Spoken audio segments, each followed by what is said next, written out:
Welcome guys to the tutorial info channel. In front of me is iiiF150 R2 Ultra, and in this video I am going to show you how to use AI by searching items on this device. Alright, so to search items we can use multiple AIs, but I am going to show you this on example of Google Lens. So we have to install Google Lens from Play Store.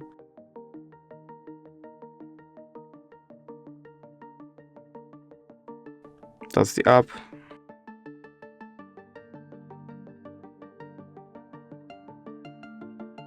Now we can open it.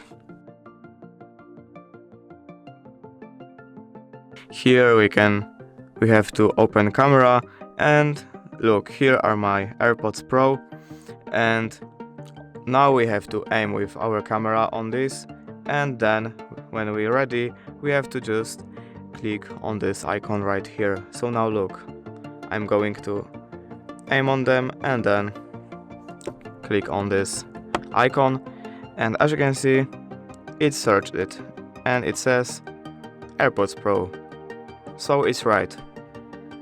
And basically that's it.